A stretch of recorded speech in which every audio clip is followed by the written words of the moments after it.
given. I've also said I want to replace. So all check mark in place, everything done. Okay, so we have taken care of all these things. Now, the only thing that I need to do is click on save.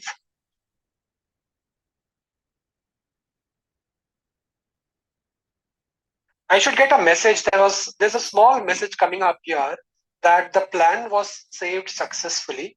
But this message is only about the plan. Let's wait and watch. I also got another message saying that the table also, was also created successfully. Okay, so in the CAS user, the table also was created successfully. Both the messages have come in. Now, how do I verify that whether the table actually got created in that, in that memory location, in memory space? I can do that by going to the side menu, and then I can click on manage data. Yeah. And here I should see my CAS user library. In the data sources, I'm going to first ensure that I am in the server. You have this up one level. In case you are not in the correct place, you can always use this button up one level to go to the right location. So I have to now expand this CAS user, and there I can see that I have got this employees underscore bonus.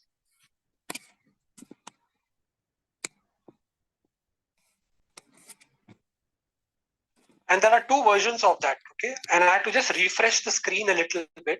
Sometimes you have to just refresh, okay? And I can see there's two versions of them. One is the backup version. So I'm just going to write there, okay? So this is the backup physical table.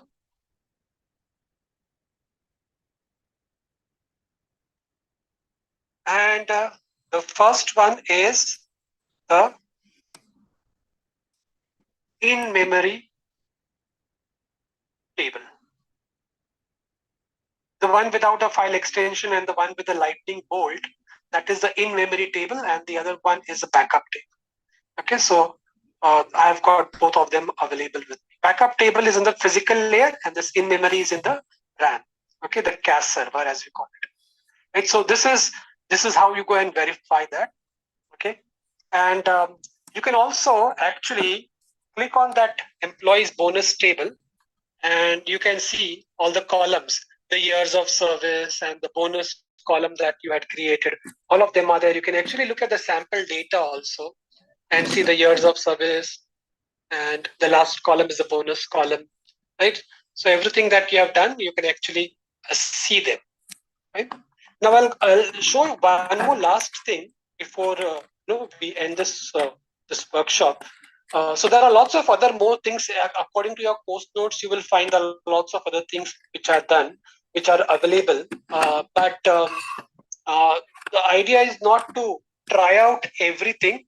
The idea is to know that there is a tool which is very self-explanatory tool, which is a very intuitive tool, and I can go and very easily with minimum instructions, I should be able to perform operations on them. Okay, that's what we call as a self-service data preparation tool. So where do I get all the documentation about this? So first, let me check with all of you. Do you all have the course notes for this particular part? I believe all the course notes were already shared. Can someone please confirm if you have the course notes? If not, I can share it with you in the chat.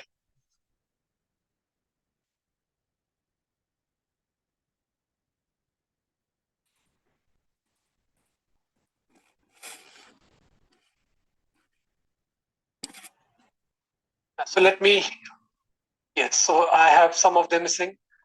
Somebody has received it. Somebody says kindly share the course notes. So I'll do that. I'll just share the course notes through the chat facility. Just give me a moment.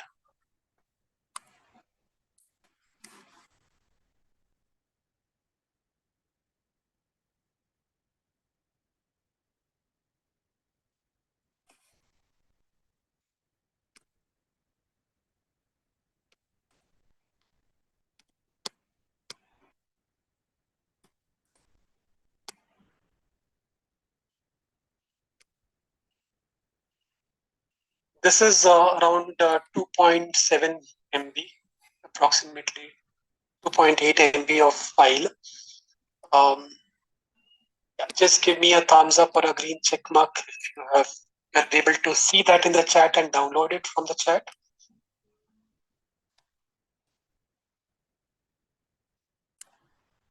I've shared it across to everyone. Yeah, right. So this the steps that I was following were actually given in these course notes. Okay, so the steps that I was following were given in the course notes. Now the course notes has got lots more other example, but that is for your reference. You may try them at your own discretion, but I think you have got an idea and hang of what it is. I would like to show you something little different than what is there in the course notes. Okay, so let me just come back to the prepare data option. So this is the job that I have with me. Okay, what if I want to close this job? I can just click on that ellipsis and I can click on close. What if I want to open this job again in the future? I can click on the open plan. I can go to that my folder, see where my plan is available, and I can open it again. Right. So the same plan with all the settings are already saved, right? So it is just going to open the plan for us. And we are ready to run the plan immediately if we want to refresh our in-memory table.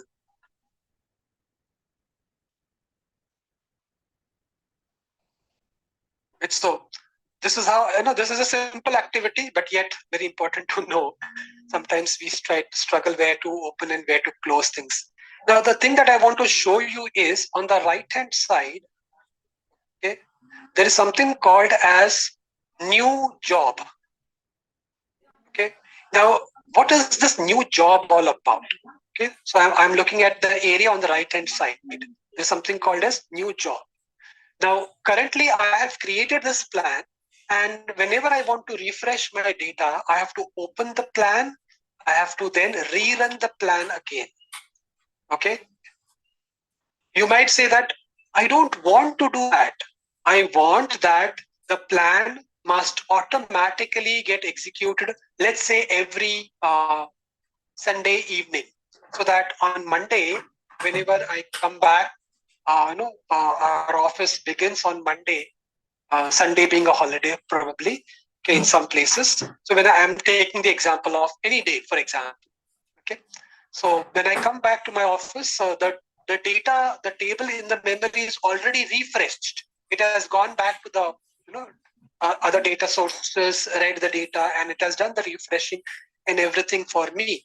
Okay, so if that is the case, you want to automate something. You want to automate the entire reloading process. Okay, you can do that. Now, to do that, first of all, you have to convert your plan into a job, because only jobs can be scheduled. Okay, plans cannot be directly scheduled. Only jobs can be scheduled.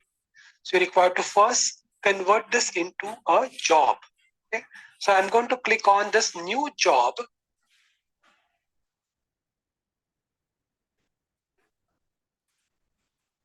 I have not done any changes. So anyways, I'm going to, let me select no first, and let me just save this job, save plan, sorry. And I'll try this again. I just opened and closed it, but it automatically tells us that you may have done some changes, because that's what the whole idea of opening a plan is about. So once again, I'll just try this. I'll go and say new job.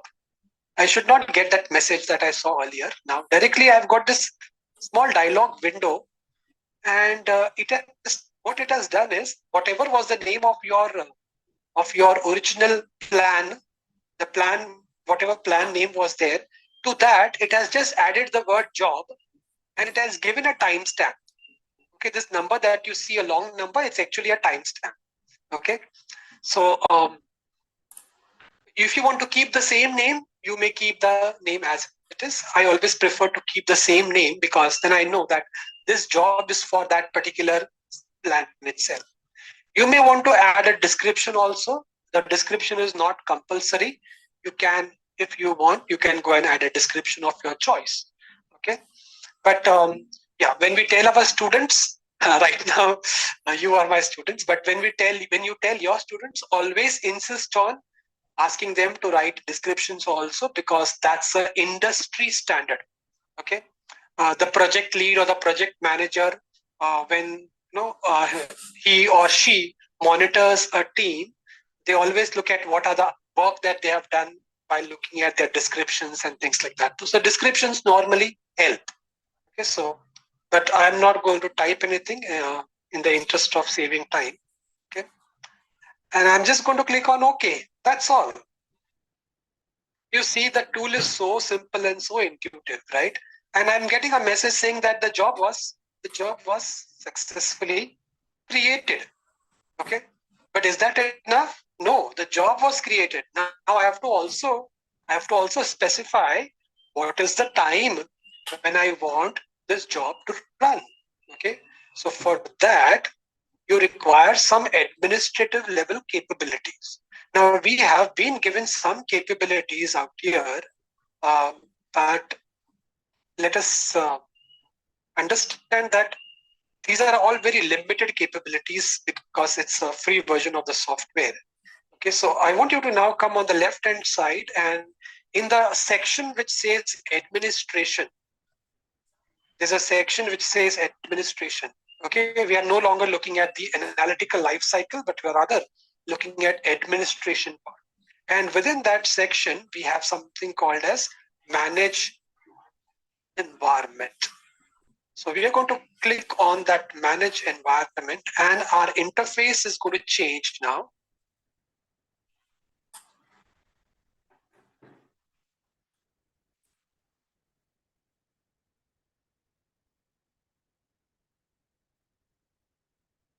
So this is the health about my server. Okay, there's only one machine on my server, and that machine is working fine. And how much of memory we have used and things like that are visible out here. Okay. Please note that this is our administrative tool, but the actual administrator, would have many more capabilities. They are all currently disabled. They are all currently hidden from us. We don't see all of these capabilities. There are lots of capabilities for an administrator. Okay, right now only a few of them have been given to us, and the one which I am interested in right now is this one. The one which looks like this, wheel sort of things.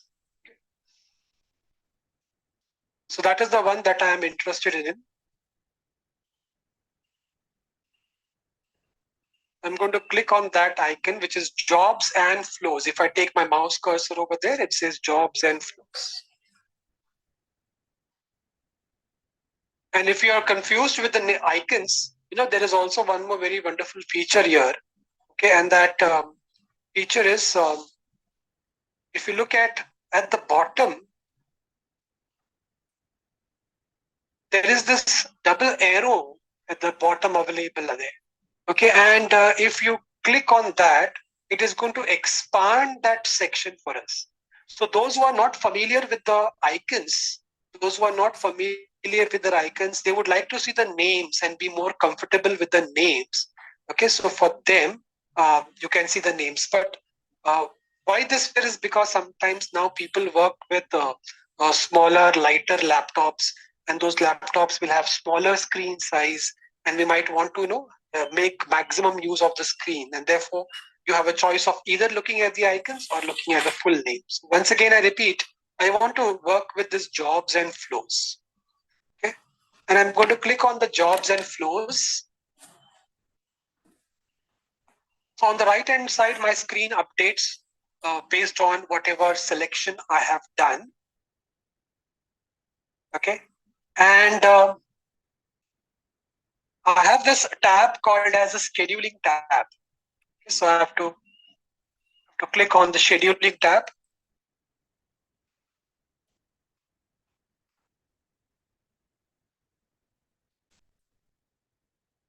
And I can see that the job that I had deployed from the plan, with the plan I had created a job. Okay, the job that I had deployed, I can see the name of that job appearing out here. In case the name doesn't appear for you, okay, please just click on this refresh icon.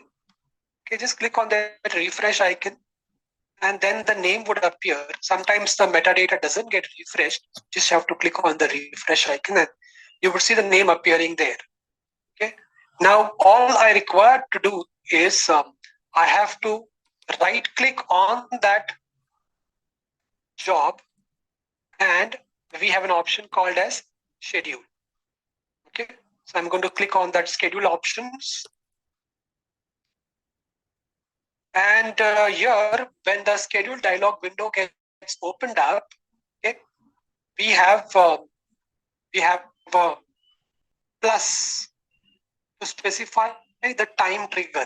Currently, there are no triggers. Okay, it says no available triggers. So you'll have to create your own trigger, a time-based trigger. So you'll click on that plus, and then you'll give a name for that trigger. Okay, so maybe you want to call it as Friday jobs or maybe whatever. Something like that, some name you want to specify. Frequency, do you want to execute it daily or do you want to execute it weekly? So I'm selecting I want to execute it weekly and I want to execute it on a Friday. Okay, once on a Friday, right? And then I need to specify mahasiswa yang hadir tolong tulis nama dan NIM ya di chat room. Okay, so you can select a time like a time where you know that your servers are going to be idle and you will not have active users. Nowadays, to find that time slot becomes a little bit of challenging because organizations have become global. Okay, so if somebody not from here, maybe from another part of the world, may be connected to that server, there's a possibility. But there might be some time slot which is very lean period where not many people are there. So no, ideally that is a time slot we would want to select. Okay, and select the time zone. Okay, when you want the updates to happen. So here the time zone selected for me is Asia, Kolkata, but I do have different time zones where I can select. Ini tentang bagaimana ideally, the data time zone that you select, I would recommend that nanti it should di be a time zone acquisition of the server. dengan sebuah trigger, wherever the server is installed. sebuah function. Then a start date has to be given and whether Dia you bisa want memilih this job to continue berdasarkan forever or do you want to just hari after some number of times you want to stop it. Dan now, because this is a free version of the software, I would say let's say that waktunya, after 2 kemudian times we will stop the job. Okay, it will automatically get unscheduled. Dimulai tanggal berapa dan diakhiri tanggal berapa. Then it will continue to keep on running and running and running. Lalu data itu akan ditampilkan we can keep all these various settings. These are all very self-understandable exploratory settings that you can give. Okay, and I'll now click on save. Okay, and then select the trigger. The trigger was not there, so now the trigger is available. I've selected the trigger and then I click on save finally. So first was to save the trigger. Now I'm saving the scheduling of the job and you will see a clock icon.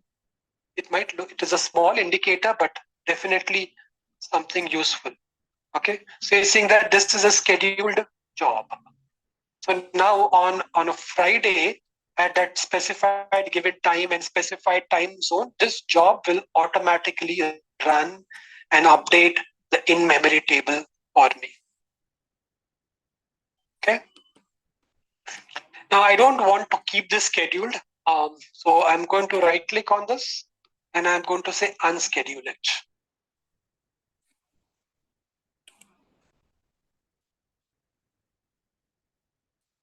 Yeah, so now that clock icon is no longer visible to us. Right?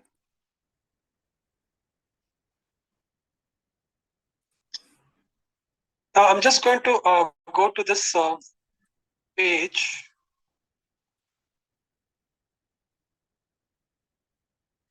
Just give me a moment. Let's go to Google and I'm going to search for SAS Data Studio. documentation. This is the very easiest way of getting to the documentation. So I just selected SAS. I just went to Google and I said, help me finding the documentation for SAS Data Studio. And I have the very first link that takes me to the documentation page, getting started with Data Studio. SAS ini bisa diakses ya oleh student. Kita sudah punya account, jadi pakai NIM, emailnya Bakri SID. Nanti now, dia bisa what I have done with you in the class is material dan juga apps-nya ya, latihannya. And I have shown you how to prepare the job and how to schedule the Jangan job. lupa bikin SAS profile dulu. Things which are there. Okay. Nanti di sana ada Sasvia for learner, for students. Nah, itu bisa kita pakai. But yes, there's a whole lot of discussion on data quality, working with multi-input tables, and so on and so forth.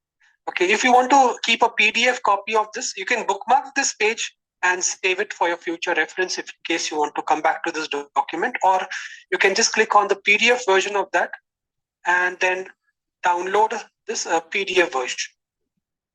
Okay, so it all depends upon how you want to actually get it. Okay. So I would prefer to keep a bookmark because sometimes these versions keep changing.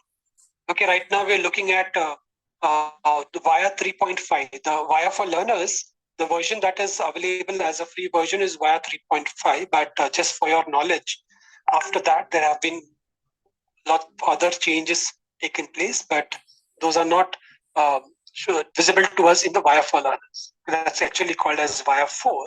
And there are lots of changes. So documentation pertaining to them would be slightly different because there would be a few updates and all.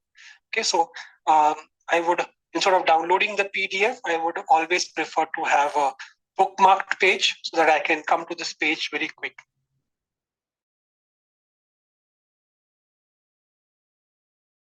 This link with you in the chat, that in case you want to just keep a note of that. This is the actual documentation. The course note that I shared with you, those contains a few defined steps, but work with all the transforms, then you'll have to refer to this documentation. Yeah. So I think we are good for the session. In case you have any question, let me know. Otherwise, we can wind up for the day. Okay? And winding up a little early, you can take your lunch and let me know if you have any questions.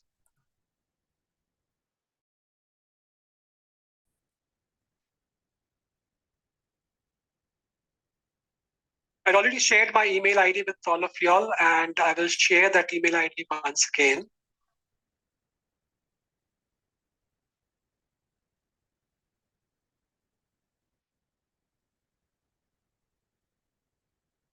Yeah, I've shared that email ID in case you want to know something about SAS programming and data preparation or administration, data management.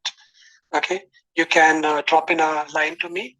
Just expect a delayed response because I might be busy with the trainings, and our trainings go for a full day session.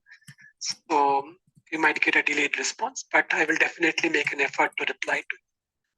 So thank you everyone for being a part of this session.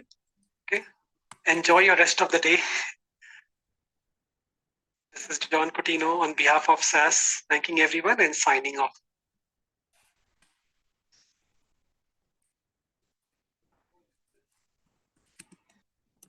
Recording stopped.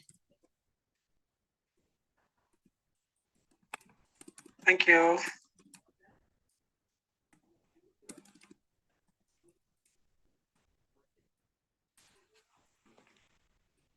Oke, sebentar ya, Ibu akan connect dulu ke Bakri Zoom-nya ya, dengan mic-nya. Cuman Ibu akan tunggu dulu ini sampai selesai. Hello everyone.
Oke,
Oke, kita akan mulai perkuliahannya. Sebentar Ibu akan screenshot juga ya.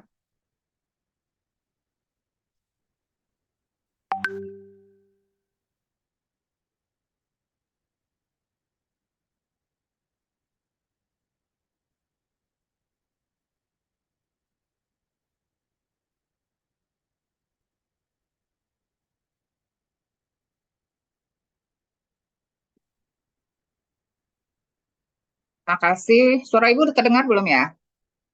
Terdengar, Bu. Oke. Terdengar, Bu.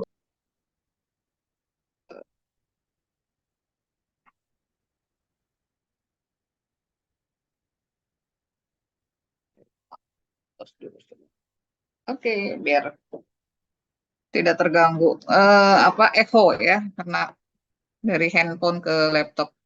Dari pagi training lumayan panas nih kepala.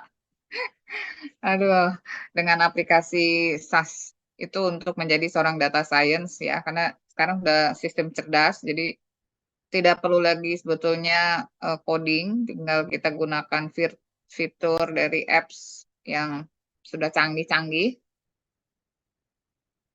Oke, kita bisa lihat.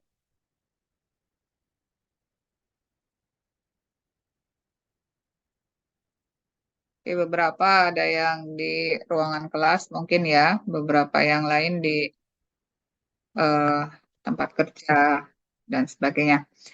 Kita ini pertemuan keberapa? Ke-6 apa ke-7 ya? Rasanya sih, rasanya kita punya utang ya, satu ya. Bener nggak?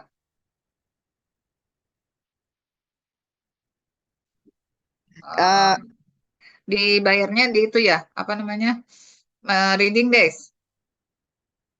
Ternyata reading days-nya cukup lama ya. Tanggal 2 Mei.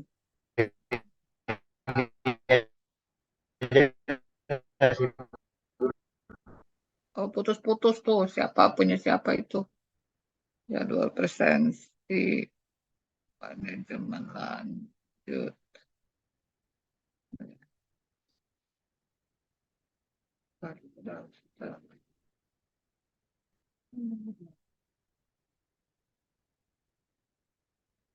Oke.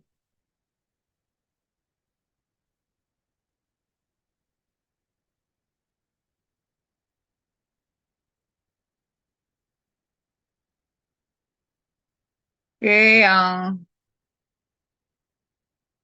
1 Mei ya, habis Lebaran ternyata sudah di setting. Jadi jangan lupa itu pertemuan ke-7, sekalian nanti kita review dan remind untuk persiapan UTS 1 Mei online di jam 1 siang ya, 2.40. Oke.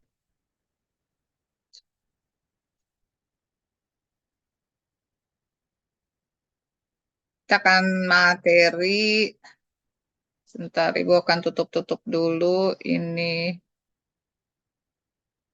beberapa. Kayak agak lancar ya sinyalnya. Dari pagi nih laptopnya on terus panas. Pakai ini pula Zoom. Hmm,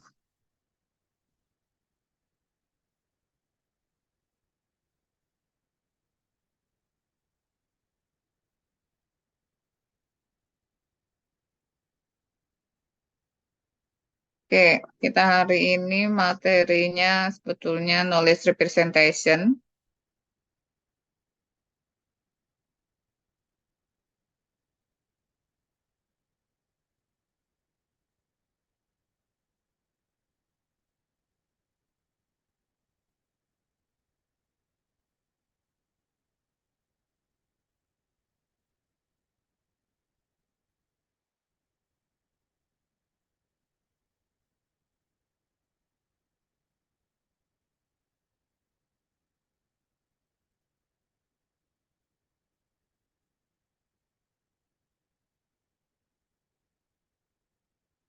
Hmm, oke, absen jangan lupa nanti akhir ya.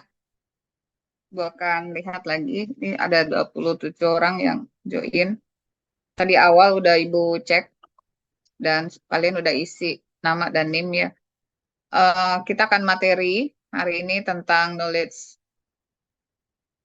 representation. Sudah terlihat?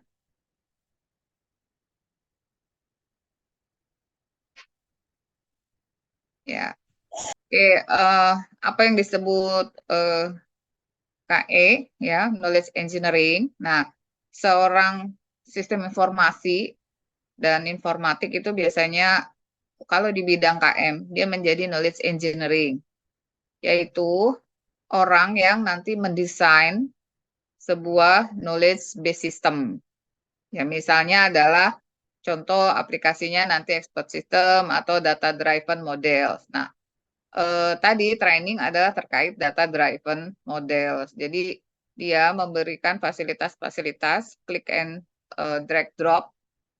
Kemudian kita bisa lihat prosesnya. Jadi logiknya yang penting dikuasai. Ada data apa? Data bisa sampai banyak ya variasi. Kemudian diambil.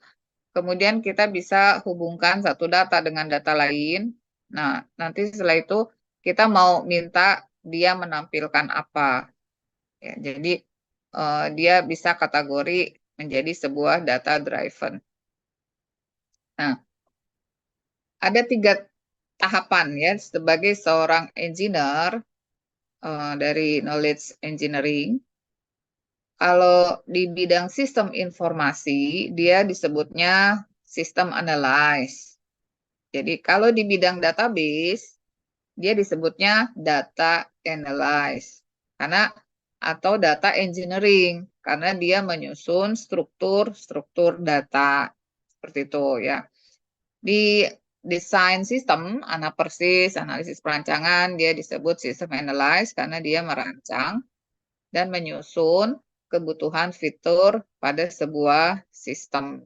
Nah, kadang keahlian itu kombinasi. Jadi kita misalnya seorang montir, ya, kita tidak hanya tahu cara membuka ban begitu, tetapi kita juga tahu cara membuka kap mobil, kita tahu cara membersihkan karburator misalnya, kita tahu cara mengganti oli. Jadi keahlian dari sebuah sistem informasi itu kadang bervariasi. Meskipun dia mampu seorang analisis perancangan, tetapi dia juga harus bisa juga bagaimana menyusun class diagram. Nah, seorang data analyst, data engineering, itu biasanya memang ahlinya di data di class diagram. Kemudian dia memodelkan data-data supaya bisa diolah. Jadi ada banyak keahlian yang memang kita bisa jadikan potensi diri kita. Cuman yang mana, nah kalian sebaiknya sih beberapa potensi yang bisa kalian ambil. Ya, salah satu dari mata kuliah ini, nah capaian pembelajaran atau keahliannya itu kita mampu menjadi seorang knowledge engineering yang bisa mendesain, yang kemudian juga bisa membuat struktur knowledge base-nya, kemudian juga bisa membuat apps-nya seperti itu ya, karena di sana juga ada model-model matematik, misalnya nanti modelnya mau pakai apa, mau pakai fuzzy kah misalnya ya, terus direpresentasikan modelnya pakai apa, mau pakai semantic network atau mau pakai frame misalnya ya, banyak cara. Nah, ada 3 tahapan. Pertama harus kita memahami knowledge acquisition, yaitu bagaimana cara knowledge itu diterima, diambil oleh kita, seorang knowledge engineer. Jadi tadi itu salah satu, kita mengakuisisi pengetahuannya dari instruktur, ya. Dia melakukan praktik, klik gitu. Langkah A, langkah B, langkah C dalam praktikumnya. Karena kalau berdasarkan teori aja, tanpa melihat, ya kadang kita ngebayangin waktunya lebih lama, membaca dulu, baru klik. Tapi kalau sudah langsung praktik, kita melihatkan prakteknya dan dilihat, mungkin kalau level ibu itu sudah tidak dipandu ya, harus ke sini dulu klik, harus ke sana dulu klik, ditungguin gitu, enggak. Karena kita sudah level-level, sudah advance, jadi dia hanya menunjukkan aja ini fungsinya untuk apa. Kalau kita mau melakukan apa, kita tinggal klik ini, nah berikan ini, lalu ini, dan dia itu begitu fast ya, cepat sekali. Jadi dalam waktu tadi jam 9 sampai jam 2 itu ya, itu banyak banget data yang dia mulai dari data mentah, karena di sini knowledge acquisition-nya dia ngambil data, input data ya. Input data bukan diketik-ketik, tapi input datanya udah transfer. Jadi dia ambil data dari yang ada dalam bentuk apa, ada yang bentuk TXT, ada yang bentuk Excel, ada yang bentuk database, ya semua diambil lalu diolah. Nah, untuk ngolahnya seperti apa? Nah, kita pahami kolomnya seperti apa, row-nya, udah deh banyak, panjang kali lebar ya. Nah, minimal kita nulis acquisition. Bagaimana caranya kita menerima pengetahuan dari pakar. Ini salah satu nih, perkuliahan itu adalah sebuah proses knowledge acquisition. Karena ibu memberikan materi, kalian mendengarkan dan mendengarkan dan memahami ya, terus menyerap ilmunya. Nah, kalau sudah knowledge acquisition, kalian sering melakukan knowledge acquisition. Dosen-dosen memberikan materi, kemudian kalian fokus ya mendengarkan, kemudian perhatikan, kemudian mengamati ya, kemudian memahami ya, kemudian ya mana nggak tahu sih, masing-masing kan beda ya. Kemudian ada yang multitasking, jadi ada yang mendengarkan tapi tangannya main handphone gitu. Ada, karena dia multitasking. Jadi brainnya itu terbagi fokusnya. Ada yang satu sebelahnya, terbagi berapa sesi itu ya brainnya. Kebagi ke handphone, kebagi ke kupingnya, ke pendengaran materi, matanya ke handphone misalnya. Itu banyak ya. Tapi kalau kalian tidur, itu berarti acquisition-nya mati semua. Kenapa? Karena semua inputan nggak berjalan. Kuping nggak jalan, mata nggak jalan ya, pikirannya nggak jalan gitu. Jadi kan karena mata dan kuping itu dua hal input bagi manusia itu yang krusial sebagai acquisition. Kalau tidur ya semuanya kan off ya, shutdown. Jadi nggak akan terjadi. Meskipun di kelas-kelas online itu namanya ada gitu ya. Nah, tapi ada beberapa yang acquisition-nya nggak berjalan. Ada yang eh, lagi online tapi sambil bekerja cuman kupingnya mendengarkan misalnya ceramah ya kuliahannya, tapi mata dan tangannya mengerjakan pekerjaan. Nah, itu dia multitasking. Jadi masih acquisition meskipun tidak 100% ya. Oke, yang berikutnya yang agak kompleks itu knowledge representation, karena di sini dia harus mulai melihat data apa sih yang cocok,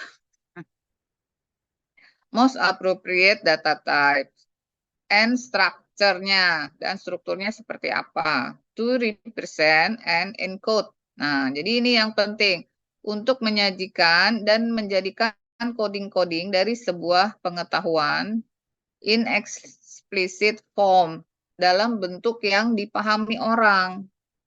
Nah, jadi informasi itu di dalam dunia komputer lebih mudah disampaikan dalam bentuk icon atau simbol atau notasi.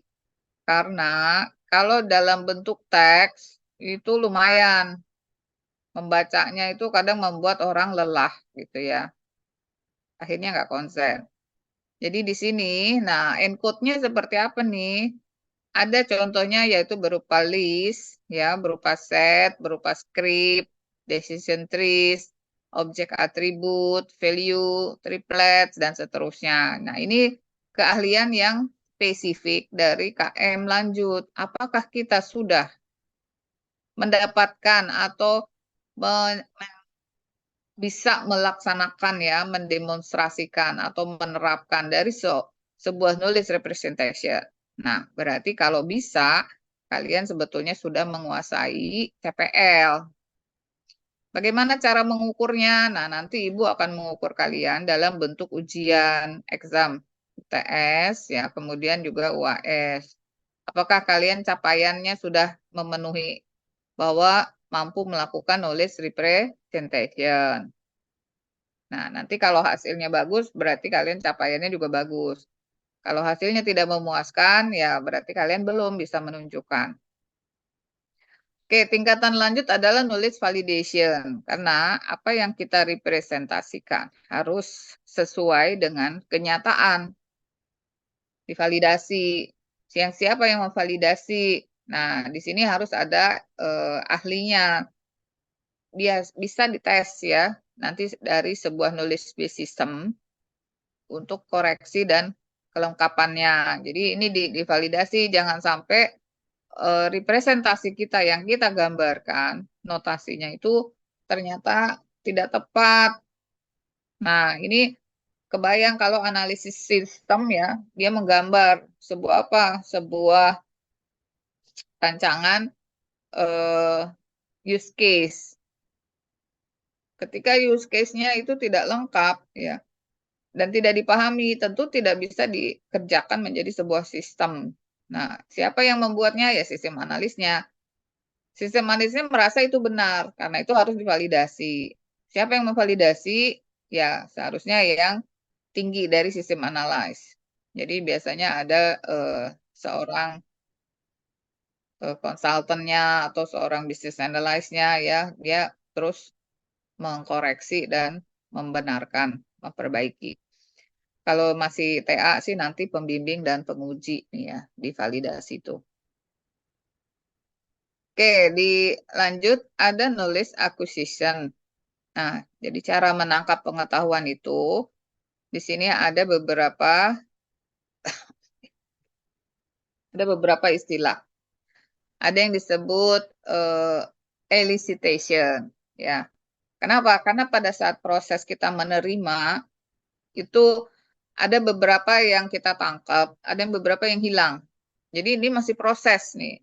Proses gathering know-how from expert or other resources. Jadi kalian aja belum tentu semua yang Ibu sampaikan itu kalian terima ya, masuk ke penyimpanan memori kalian.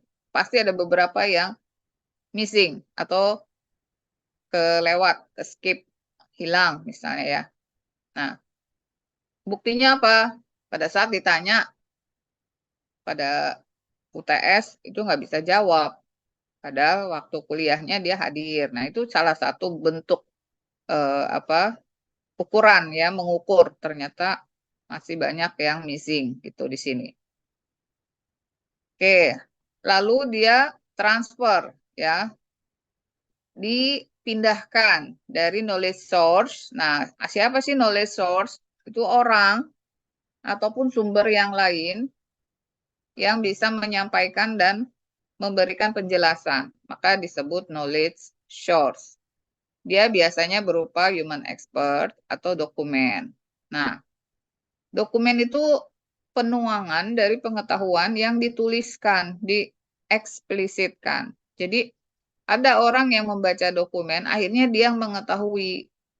Ya, biasanya sekarang kan kalau lagi heboh-heboh gitu ya, dokumen rahasia bocor. Harusnya rahasianya beberapa orang, ternyata jadi semua orang tahu kan, itu artinya dokumen itu menjadi pengetahuan bagi orang banyak.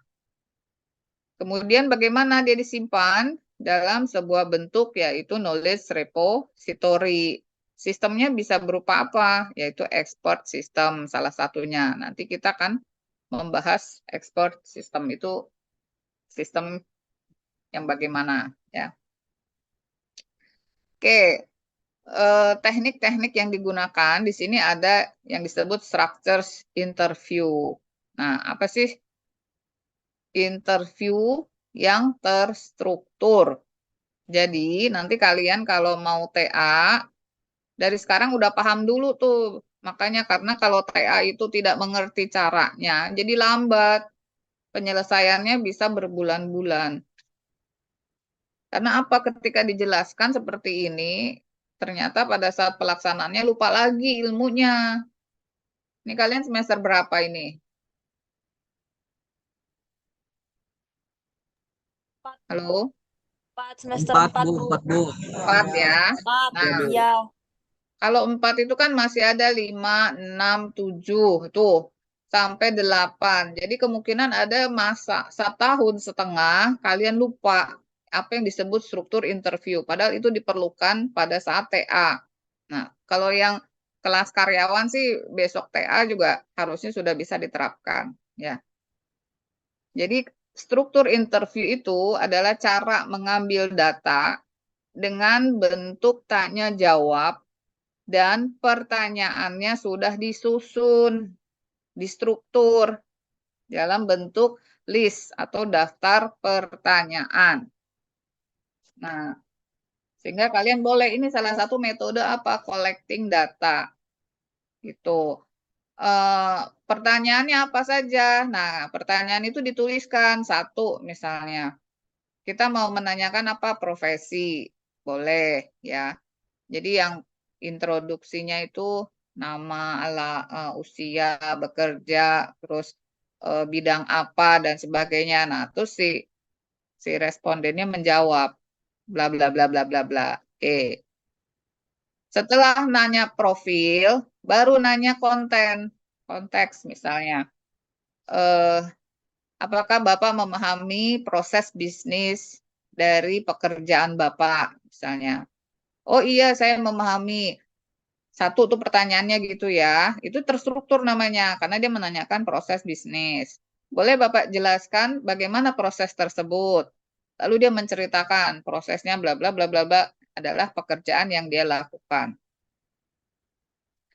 Lalu kita bertanya lagi, apakah Bapak membutuhkan data dalam melakukan pekerjaan Bapak? Nah, itu di struktur namanya. Jadi sudah mulai profil, pekerjaan, kemudian proses bisnisnya, kemudian data yang harus diproses, terus bagaimana cara memproses datanya, dan selanjutnya adalah keluaran atau informasi. Terakhir, laporan. Jadi itu namanya terstruktur. Terstruktur itu terurut ya, tahap demi tahap gitu. Sama seperti membuat resep kue ya, resep masakan gitu. Coba kalau resep masakannya itu ujuk-ujuk memasak, rebus air. Nah, setelah rebus air, beli bahan makanan. Nah, rebus air terus beli bahan makanan, terus hias bahan makanan. Selanjutnya apa? Angkat bahan makanan. Berikutnya, potong-potong bahan makanan. Cuci bahan makanan. Kan lucu, ya nggak? Kepikiran nggak sama kita? Itu masuk logis nggak proses begitu? Jadi, sama dengan ketika interview. Ketika kita juga bertanya sama nanti responden sumbernya, itu kalau kita nanyanya ngacak begitu, orang jadi pusing juga menjawabnya. Bisa jadi dia jawabannya apa yang seingat dia, jadi terbolak-balik gitu. Nah, pada saat kalau kita buat struktur berarti harus sesuai runut ya. Kalau di sistem itu prosesnya input, proses output. Oke. Lalu apa? Nah, kita boleh gunakan protokol atau talk aloud analysis. Artinya di sini kita bisa menggunakan diskusi dengan beberapa orang atau responden ya. Biasanya kalau dalam diskusi ini seperti kalian kalau perhatikan ya, diskusi Najwa Shihab misalnya ya, Mata Najwa, kemudian diskusi ya banyaklah di TV gitu ya. Nah, dia itu kan mengalir aja, talk aloud. Loudnya itu artinya apa? Ketika pembahasan dia itu menjadi interest, maka itu menjadi yang paling kuat didengungkan gitu loh. Misalnya, nanti yang mau ditargetkan apa? Nah, dia bercerita banyak, tapi ada yang beberapa nggak penting. Nah, pas yang pentingnya dia tanya yang lebih fokus. Lalu kuesioner. Siapa yang tahu kuesioner? Siapa yang bisa jawab? Apa itu kuesioner?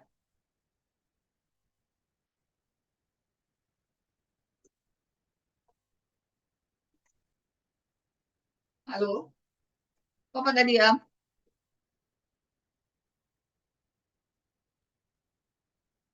Kuesioner. Ada yang bisa tahu itu kuesioner? Iya. Pertanyaan yang diberi ke banyak orang, Bu, untuk mencari Oke. Beberapa hal yang ditanyakan. Ada orang lain. Aduh, Ibu lagi kena batuk. Beberapa hal yang ingin ditanyakan pada orang lain yang dituliskan melalui sebuah dokumen. Nah, sekarang kuesioner itu, apa kalian pernah mendapatkan sebuah kuesioner? Pernah nggak kalian mengisi sebuah kuesioner? Pernah, Bu. Oke, jawabannya apa yang diminta? Eh, iya atau tidak, Bu? Hmm?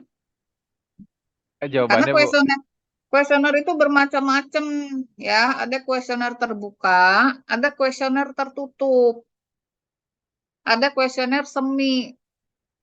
Nah, kalau yang tertutup itu jawabannya udah diberikan sama dia. Ada pilihan-pilihan, setuju, sangat setuju, tidak setuju, netral. Nah, itu ditutup dia. Nggak boleh jawab di luar apa yang dituliskan. Ya, tidak, misalnya. Usia, remaja, tua, pendidikan SMP, SD, satu, itu ditutup sama dia. Nah, itu namanya kuesioner tertutup. Kenapa? Karena kita hanya ingin fokus pada jawaban yang kita inginkan aja, ya. Tapi ada yang kuesioner itu terbuka. Terbuka itu apa? Dia dalam bentuk pertanyaan, ya. Diberikan form, kemudian di situ ada pertanyaan dan pertanyaannya sesuai jawaban kita apa yang mau kita tuliskan. Bagaimana saran Bapak? Bagaimana pendapat Bapak terkait aplikasi yang digunakan? Oh, aplikasi sangat bagus, mudah dipakai, dia bisa mempercepat pakai. Jawabannya bisa panjang kali lebar itu karena terbuka. Kita nggak membatasi dia mau jawab apa. Ya, itu namanya kuesioner terbuka. Terus ada kuesioner yang semi. Semi itu apa? Dia antara tertutup dan terbuka. Dua-duanya ada. Jadi kalau misalnya pilihan pendidikan, oke. Misalnya S1, S2, S3. Nah, terus yang lainnya dituliskan. Nah, dia sudah pilih S1, tapi di bawahnya ditulis terapan misalnya. Jadi itu ada pilihannya, dia menambahkan ya. Terus misalnya apakah Bapak pernah pakai aplikasi YouTube? Ya, kalau pernah selain YouTube apa saja? Nah, itu jadi dia bisa nuliskan misalnya ya, TikTokers dan sebagainya. Nah, itu karena kita nggak nuliskan TikTok. Karena kalau dituliskan itu akan sangat banyak ya media yang sering dipakai. Kalau semuanya di list itu bisa sehalaman penuh karena dengan pilihan. Jadi tinggal dibuka aja. Selain YouTube, silakan tuliskan. Nah, supaya apa? Dalam bentuk kuesioner itu sebaiknya tidak lebih dari 3 menit mereka menjawab. Itu aturannya. Karena itu kalau ada kuesioner, pertanyaannya sampai 50 dan 100 pertanyaan itu orang males. Jawabannya jadi ngaco nanti. Udahlah, saya centang, centang, centang, centang aja terserah lah. Nggak akan dihitung ini. Nah, padahal kuesioner itu penting tuh datanya ya. Sama seperti kalian nanti EDOM. EDOM itu kuesioner, tapi dia semi ya. Jadi ada jawaban iya, tidak, misalnya. Kemudian ada jawaban terbuka, ditulis apa.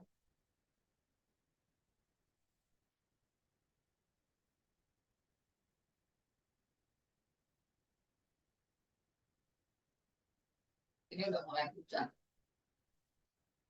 Kenapa? Nah, nanti kuesioner bisa dicari dalam bentuk apakah dia disebarkan online pakai Gform ya Google Form atau dia disebarkan pakai fisik gitu. Jadi ini salah satu hal mendasar untuk TA. Kalau tidak paham ini ditanya datanya dari mana?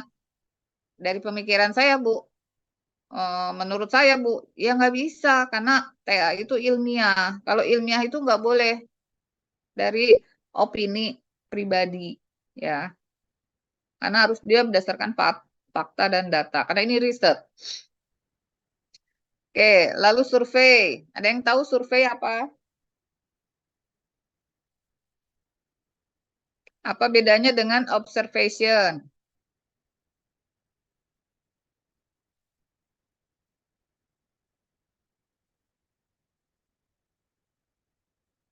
Oh, pada diem.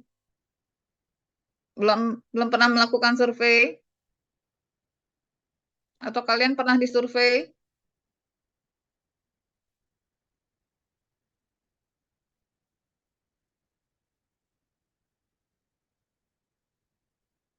Firman, Firman Panggala. Iya, Bu. Ya, belum pernah disurvei? Belum, Bu. Belum pernah sama sekali. Kalau ke mall tuh suka ada yang melakukan survei. Kalau sensus penduduk itu dia melakukan survei ya, pendataan. Kalau aplikasi kan dia suka ikut itu enggak, suka naik Gojek enggak? Saya jarang, Bu. Oh, jarang. Kalau aplikasi suka ada nggak dia meminta pada feedback? Iya, bintang 5.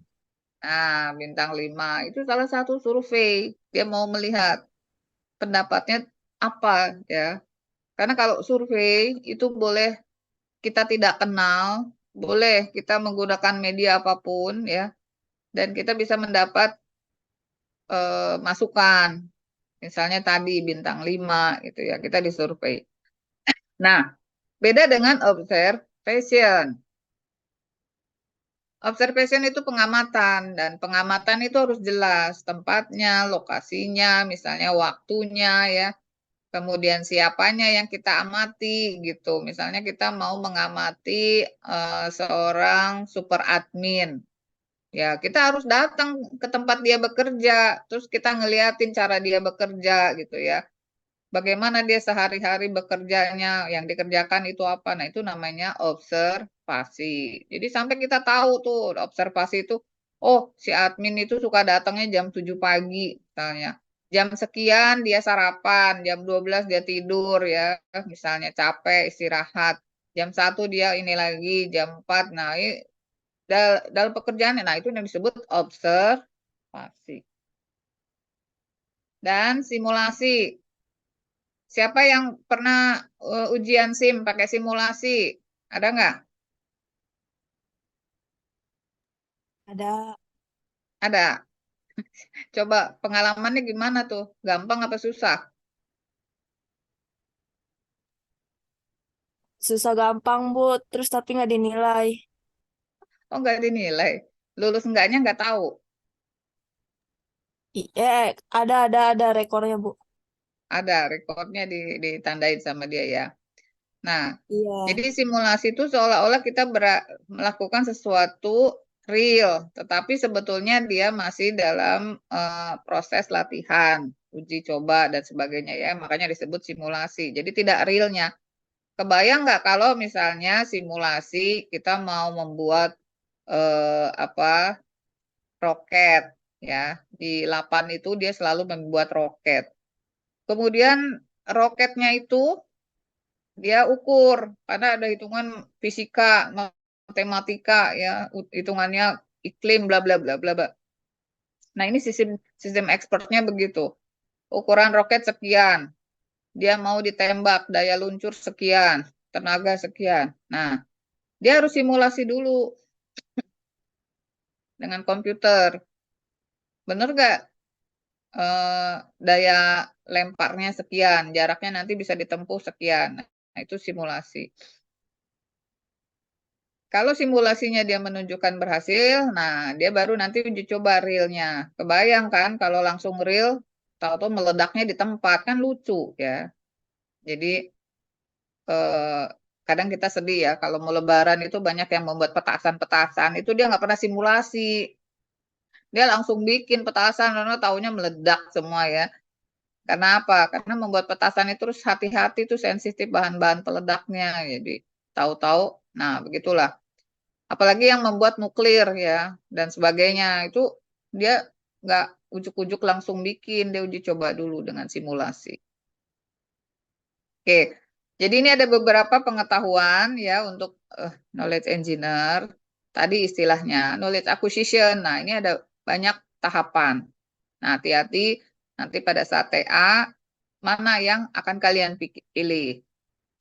Apakah mau interview, apakah mau kuesioner, apakah mau survei, observation, misalnya ya. Kalau simulasi biasanya udah jadi.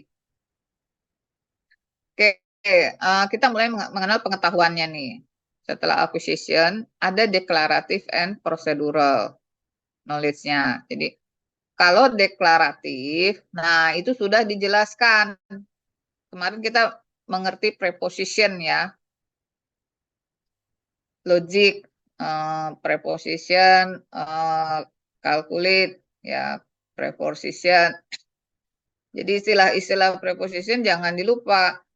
And, or, not, or, true, false. Nah, itu preposition. Nah, di sini dijelasin mana yang kira-kira facts-nya, which facts are known to be true. Jadi mana yang kira-kira benar. Jika tidak ini, maka tidak salah. Jika salah dengan salah jadi salah. Nah, itu yang seperti itu ya, preposition. Di sini di deklaratif dijelaskan. Kemudian bagaimana yang prosedural? Prosedural terkait dengan logic rule. Dan dia menjelaskan how. Jadi kalau kalian membaca panduan, membaca SOP, membaca pedoman, maka itu procedural knowledge. Hal yang sepele. Siapa yang suka beli mie instan? Saya, Bu. Oh, ada nggak di sini yang nggak pernah makan mie instan? Ada nggak di sini yang dia itu anti gluten? Jadi dia nggak pernah makan, nggak pernah makan mie instan. Coba raise hand, siapa yang nggak pernah makan mie instan? Yusran, kamu nggak pernah makan mie instan? Nggak jadi, Bu. Hah? Sama sekali? Nggak, Bu. Nggak jadi, Bu. Nggak, Bu. Pernah, Bu. Oh. Pernah, Bu. Oh, berarti semua udah rata-rata makan mie instan nih ya. Kalau Iya, enggak, Bu. rasanya Pernah, impossible. Bu. Pernah, Bu. Apalagi dunia kos. Waduh, itu sahabat banget mie instan ya. Yang puasa langsung main seduh-seduh. Nah, di dalam bungkus mie instan, coba di baliknya dilihat, ada nggak tata cara membuat mie instan? Nah, di situ tetap disebut prosedural. Kalau mau membuat mie-nya yang sesuai dengan, kan sekarang banyak mie-nya ya, ada yang mie apa Korea gitu ya, ada yang, jadi mie instan nggak cuma Indomie, Super Mie sama itu doang. Ada lagi yang mie keriting misalnya, ada lagi yang mie lurus sambal lah, terserah. Mie geprek. Mie geprek, mie Aceh, mie apa gitu ya. Di sini ada cara membuatnya. How? Kenapa? Supaya tidak gagal. Nah, jadi kalau kita mengenal apa yang disebut deklaratif, kita harus menjelaskan bagaimana dia jika tidak. Ada sesuatu pemahaman di sini, logiknya. Apakah dia true, apakah dia false ya. Tapi kalau prosedural adalah pengetahuan secara logik yang harus diikuti tahap demi tahap. Dia tidak ada true false-nya. Yang ada fail ya. Kalau tidak mengikuti tahapannya itu bisa fail ya. Bisa saja misalnya mie-nya harus direbus 3 menit. Kamu ngerebusnya 1 jam, mie itu jadi apa itu? Direbus 1 jam. Kan yang ada gagal dia. Bukan jadi mie instan, ya enggak? Gitu. Iya, Bu. Nah, jadi hal-hal yang demikian itu buat kita pahami dengan dasar sekali karena kita akan mengubah cara berpikir kita nanti ke depan ya. Pahami apa yang disebut deklaratif, prosedural. Jadi kalau ada pedoman, SOP, misalnya peraturan ya, petunjuk dan sebagainya. Nah, ini yang disebut prosedural. Kenapa? Karena kalau tidak diikuti bisa gagal, bisa fail. Oke. Selanjutnya kita akan bicara simbolik. Nah, di sistem-sistem cerdas, dia hanya ingin menggunakan simbol, notasi lambang. Ya, kalau kalian mengenalnya itu emoji. Emoji singkatan apa sih? Ayo, orang komputer ini sering main emoji, nggak ngerti itu. Padahal sebetulnya singkatan itu. Emoji. Ada yang tahu apa?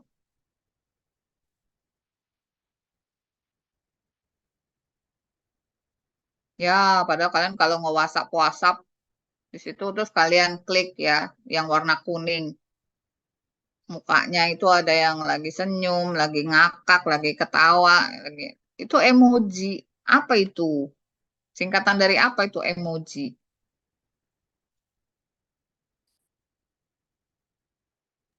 Ekspresi, Emosi Bu. jiwa, emosi jiwa. Ekspresi itu apa representasinya? Kan singkatan. Kalau singkatan kan harus ada kata demi kata, ya. Misalnya singkatan Jagorawi itu kan singkatan ya, Jakarta Bogor, Ciawi, Jagorawi gitu. Nah, emoji itu singkatan, singkatan apa? Coba. Ada yang tahu? Aduh, ini udah sekolahnya informasi tingkatan udah semester 4 ditanya emoji nggak ngerti. Emoji itu emoticon JPEG. Ada nggak gambar emosinya? Icon-icon dengan konteks emosi, emoticon. Tuh, emoticon juga emotional icon, jadi emoticon. Emoticon ditambah lagi JPEG gambarnya, jadi emoji. Aduh, orang komputer nih ya. Nah, dengan simbolik, itu satu gambar aja itu representasinya bermacam-macam di sini ya. Dia bisa berkalimat-kalimat itu.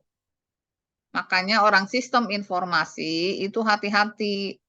Dalam bentuk teks, dalam bentuk voice, dalam bentuk gambar. Itu maksud dan makna itu apa yang kita inginkan, sender ya, ditangkap sama orang lain, receiver belum tentu pas.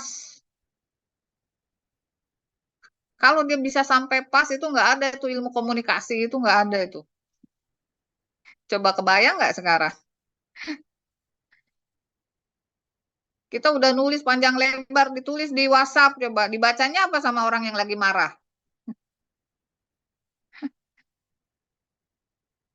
Kita lagi marah, nulis di WhatsApp, dibaca sama orang. Apakah dia tahu kita lagi marah? Paling kalau ada simbol-simbol di situ ya, pentung, pentung, pentung, hurufnya gede-gede. Wah, dia lagi marah nih, pentung-pentung hurufnya gede-gede. Kadang kita berpikir lagi, jangan-jangan dia ke pencet shift uppercase. Jangan-jangan dia saking senangnya mijit pentung, pentung, pentung. Pentung apa? Tanda seru gitu ya. Padahal sebetulnya dia marah banget. Mau mengekspresikan marahnya tapi susah. Akhirnya dia seperti itu tuh informasi ya. Komputer gimana? Nah, komputer hanya pakai simbolik aja, dia nggak peduli tuh mau kita lagi kondisinya apa, simbolnya kayak apa. Nah, dia terima. Oke, lanjut ya. Nanti dari simbol ada subsimboliknya. Nah, di sini ada yang mempengaruhi data atribut value, probabilitas, weight ya, bobotnya. Nah, ini kalau kalian makanya bicara sistem cerdas, sistem tuh sekarang mengetahui apakah kalian itu wajahnya itu lagi ngantuk apa tidak tuh dideteksi sama wajah tuh kelihatan. Kamu ngantuk. Kalau yang enggak, kamu enggak ngantuk. Oke, belum sifat yang hybrid. Nah, di sini beberapa representasi nanti dikombinasi. Next, tacit knowledge. Nah, ini yang agak sulit ya, tapi suatu saat teknologi akan dibuat menjadi acquisition dalam bentuk telepati. Jadi, hanya dengan mengedipkan mata saja itu nanti informasi bisa dikirimkan. Padahal dalam pemikiran kita misalnya, aduh saya pengen banget sih jadi pacar kamu, kedipkan mata. Pas dikedipkan mata itu informasi itu nyampe sama ini, wah dia lagi membahas tentang ini nih. Karena nanti telepati itu akan dibuat teknologinya untuk transfer. Lagi dibangun. Ya. Nah ini tacit itu yang ada di benak kita. Orang nggak bisa baca, sebab sekarang ini belum bisa baca. Baru bisa baca apa? Mimik ya, bisa baca gestur. Nah, kalau baca mimik itu wajah ya. Wajahnya kayak apa? Dia raut mukanya kayak apa? Kalau lagi marah kayak apa? Kan kita kebaca nih, padahal di benak dia, wow, dia lagi marah. Kenapa? Karena raut wajahnya menyeramkan, misalnya gitu. Nah, itu kita bisa menginterpretasikan. Karena dia masih bersifat tasit. Hal yang memudahkan ya untuk menangkap tasit itu interview dengan struktur interview, kemudian stories, cerita, kemudian learning by doing, dan learning by talk. Ya, jadi ada belajar yang karena kita melihat orang, memperhatikan orang-orang melakukannya kayak apa nih. Sama, oh diceritakan kalau mau melakukan ini begini, begini, begini. Nah, biasanya dosen learning by being taught. Ya, tapi kalau kalian melakukan observasi.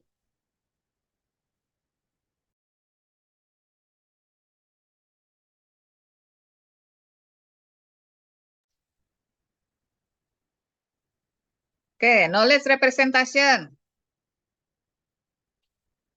Kayaknya Ibu pernah mengajarkan ini ya di KM ya. Ada yang menggunakan semantik network.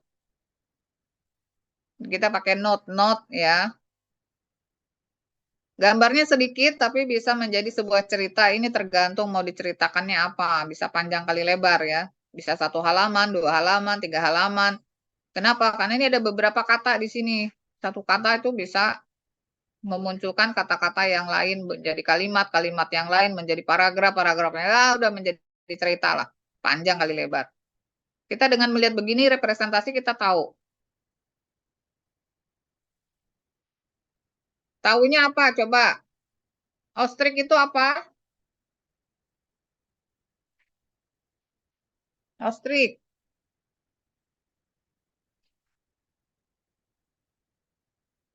Burung unta. Kata dia burung unta itu apa? Nah, oke.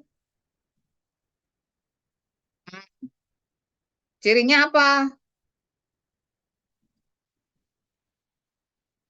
Terus?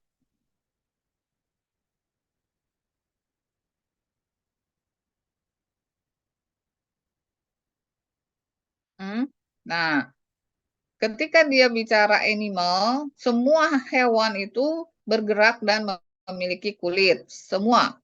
Kita berbicara kelas-kelas objek ya, terus diturun-turunkan. Ketika hewan itu diturunkan, ternyata ada yang jenis ikan, ada yang jenis burung. Nah, dia berbeda. Kenapa lingkungannya yang membedakan? Nah, terus apa lagi yang membedakan? Nah, ternyata kalau jenis burung, dia ada sayap dan bisa terbang. Tapi dalam burung pun ada kategori burung yang tidak bisa terbang. Makanya disebut ostrich. Cara membaca bisa dari bawah atau bisa dari atas ya. Oke, semantic network jangan dilupakan karena ini logik kita untuk memahami pengetahuan dari luar ya, dari resource. Kemudian bagaimana kalau kita gunakan objek attribute value of triplet? Nih. Jadi dia buat tabel ya dengan 3 kolom objek attribute value. Nah, objeknya apa? Kalau dia objeknya misalnya kita buat shark, atributnya apa? Dangerous, value-nya true misalnya. Oke, jadi ikan hiu itu berbahaya. Terus shark, locomotion, swim. Oke, berarti ikan hiu itu bergerak lurus karena dia nilainya berenang ya. Shark kategori fish. Nah, jadi kita bisa menyimpan simbol ini, tabel ini ke dalam komputer. Menjadi sistem cerdas. Jadi dia hanya tahu bahwa si shark itu dia atribut apa dulu. Kalau kategori maka dia fish. Kalau dia locomotion maka dia swim. Dia dangerous maka dia true. Nah, si komputer membaca itu. Jadi kita nggak usah panjang kali lebar bla bla bla bla bla bla bla. Meskipun ceritanya panjang lebar, tapi kita buat ke komputer dia menjadi sebuah simbol. Ini kode of triplet ya. Oke. Lalu setelah dibuat harus di classification objeknya. Ada atributnya di classification ya. Atributnya apa? Nah, itu dangerous ya. Karena bisa jadi dia ada ikan tapi atributnya tidak dangerous, tidak berbahaya, bisa jadi. Misalnya ikan Nemo itu nggak berbahaya ya. Oke, kemudian nilai. Nah, nilai yang mempengaruhi atribut. Jadi bisa menjadi sebuah klasifikasi. Kalau kita jelaskan fish, nah dia adalah animal, swim, and have gills. Jadi dia udah tahu bahwa ikan itu adalah hewan. Turunkan lagi tuh yang dari semantik.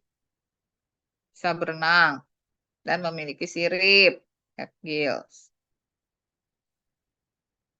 Selanjutnya apa?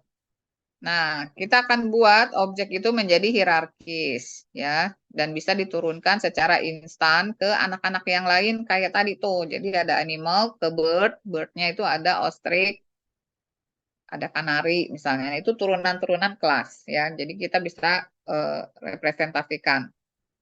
Lanjut frame. Nah, kalau frame kita bisa buat nanti kelompok-kelompoknya karena ini diatur dengan atribut-atribut. Nanti bentuk frame yang gampang ya. Kalau ini kan dalam bentuk tabel ya. Ada bentuk frame dengan objek gambar tuh ada nanti di slide yang lain. Kemudian ada production rule atau production system. Nah, kita harus logik memahami if then, if then, if then. Ini harus dipahami dulu karena kalau sudah paham baru kita akan masuk ke mesinnya, cara berpikirnya, terus kita buat logiknya dan kita nanti bisa membangun sistem cerdas. If then, if then, if then. If Saturday or Sunday, then go to cinema. Apakah harus selalu go to cinema? Ya kita bisa modify nanti ya. If Saturday or Sunday, go to river. Suruh berangkat ke sungai. Go to mountain. Go to traveling. Ini modifikasinya bisa jadi bervariasi nanti. Kemudian kita membuat rule-nya yang penting bahwa rule itu harus clear ya. Karena kalau dia diatur, dimasukkan ke komputer, kalau nggak jelas, komputer juga nanti bingung. Orang yang masukinnya bingung, komputer lebih bingung.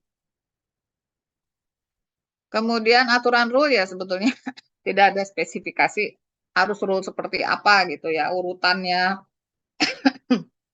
kalimatnya apa harus 3 kata gitu, enggak. Yang penting dia logiknya dipahami ya. Karena nanti pada saat di komputer ini dibuat variabel. Saturday itu dibuat variabel, Sunday dibuat variabel. Kita kan logiknya dibaca di sini, Saturday, Sunday. Tapi komputer enggak, dia dibuat variabel. A, B, C, D, X. Misalnya, itu variabelnya. Oke, nanti untuk membuat sistemnya, makanya sekarang bisa menjadi sistem cerdas, AI. Jadi, kata siapa kalau kalian belajar sistem informasi, nggak belajar teknologi terbaru, AI, sistem cerdas. Orang yang nggak tahu sistem informasi aja dia. Dikiranya sistem informasi cuma jualan online gitu ya. Padahal jualan online juga ada sistem-sistem cerdasnya itu. Ini yang jualan ini benar apa enggak? Dia bayarnya sesuai apa enggak? Dia bayarnya cicil apa enggak? Dicek-cek-cek. If then, if then, if then. Jarak lokasinya di mana? Dia bayar ongkosnya yang mana? Yang cepat, apa yang lambat, apa yang reguler? Dia if then, if then, if then tuh. Jadi di sini dibuat, dia cerdas. Oh ya udah kalau udah pilih reguler, langsung dijawab sampai 3 hari. Kalau pilih cepat sampai 1 hari misalnya. Itu udah jawaban sama dia nih. Jadi dalam berbisnis juga dia harus pakai logik ini. Coba kalau dibuat sama semua. Sistem kirim 10.000.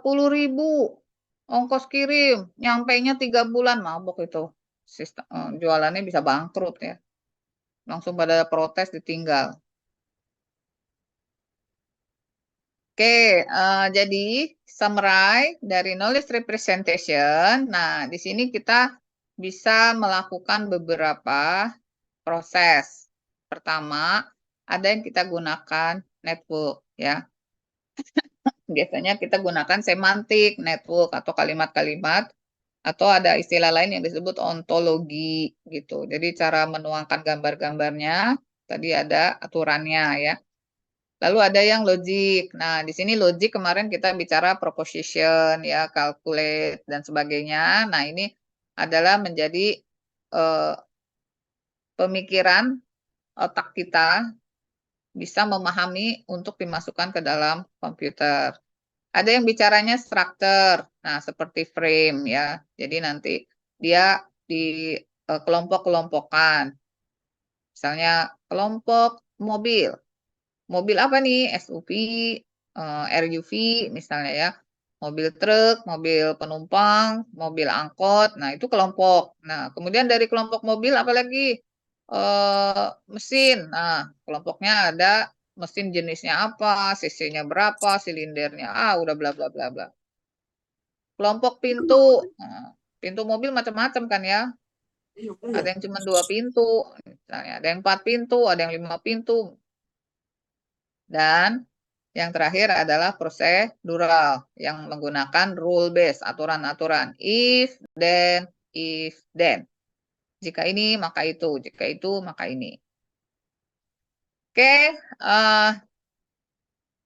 itu knowledge representation, karena dari knowledge ini, bagaimana kita menangkap, kemudian kita memahami, ya.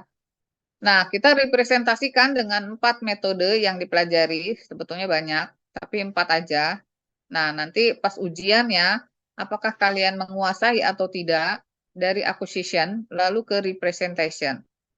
Dan kalau sampai bisa menerapkan menjadi sebuah case, nah, berarti kalian capaian tercapai, ya, mengerti tentang knowledge management. Ada pertanyaan?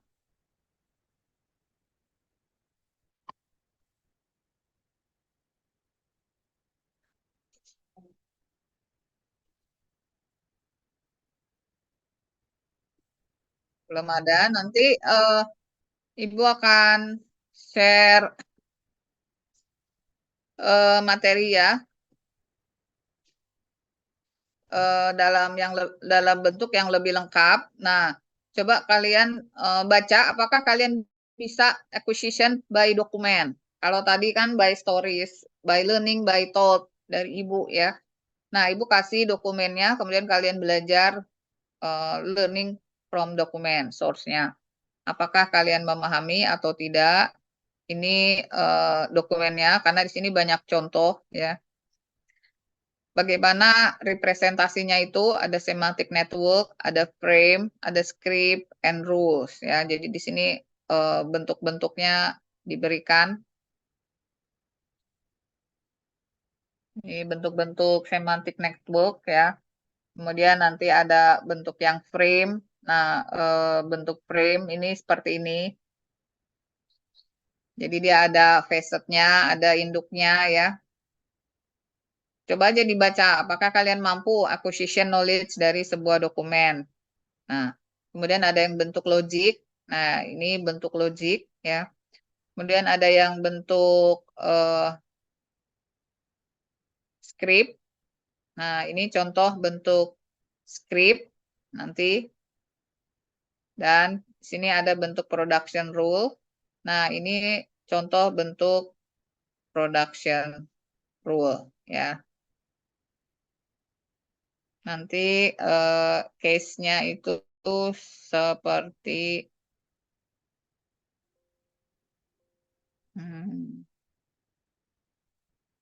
nah ya. If then ya. Nanti ada kita akan berikan case-nya dan itu bisa jadi sebuah rule base untuk inference menjadi expert system dalam knowledge base system. Oke, hari ini kita akan absen ya. Siapkan handphone atau untuk validasi.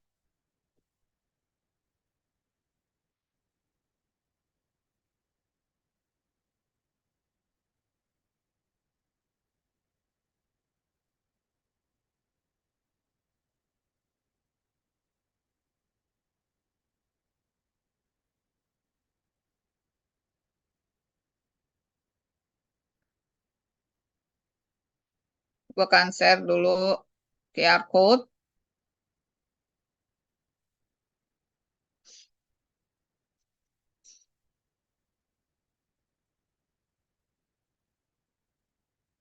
Bu, Oke. saya manual aja, Bu. Ya, ini soalnya harus ada syarat yang bisa validasi QR code ya. Minimal 3 atau 4. Jadi kalian pakai handphone, tembak laptopnya, QR code-nya.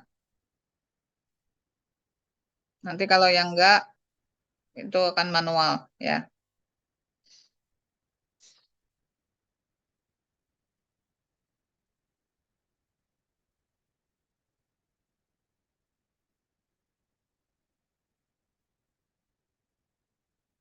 Oke, ini sudah ada 10 ya.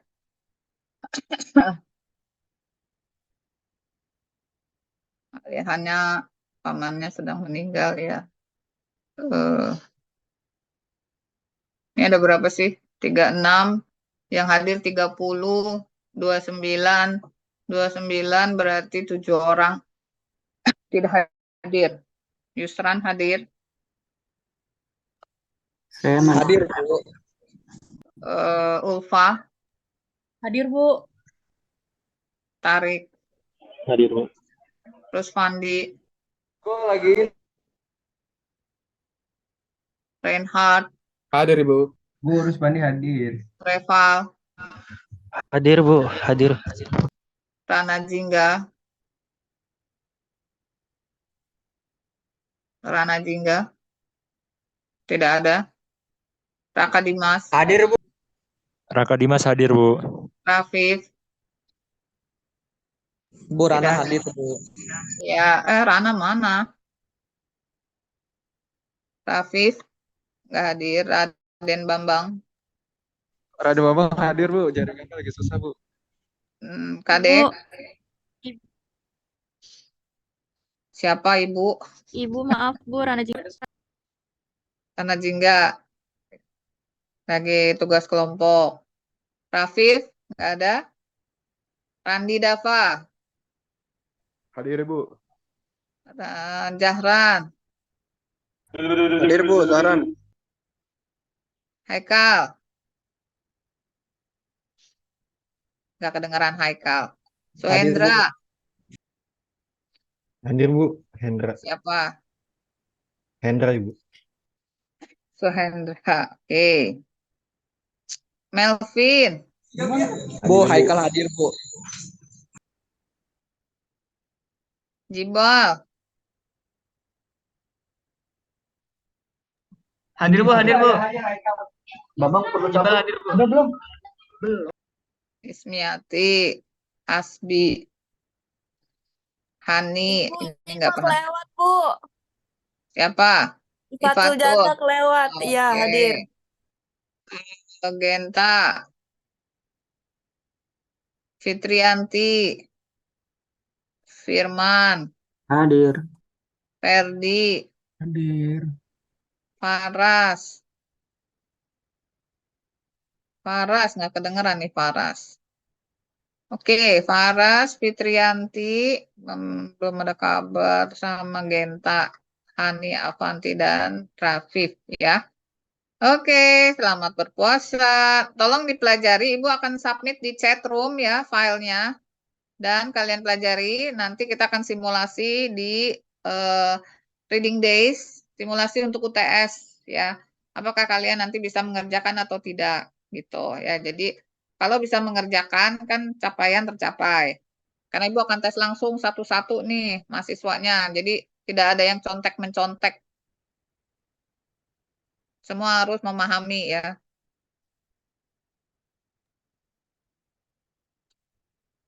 Oke, chatroomnya tadi Ibu sudah copy. Sekarang Ibu mau upload material. Material yang representasinya aja. Semalam Ibu mau upload, yang birunya nggak diklik, jadi nggak terkirim-kirim. Mahasiswa nungguin aja, Bu. Mana filenya? Masya Allah, ketinggalan. KM,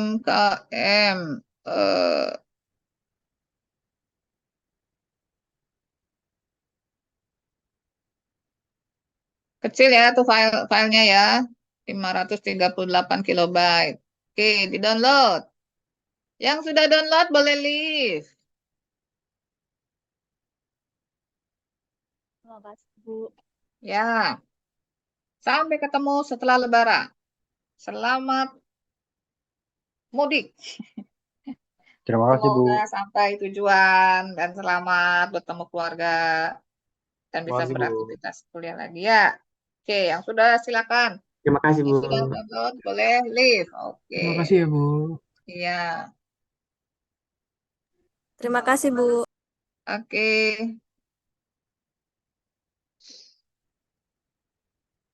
Ya, silakan.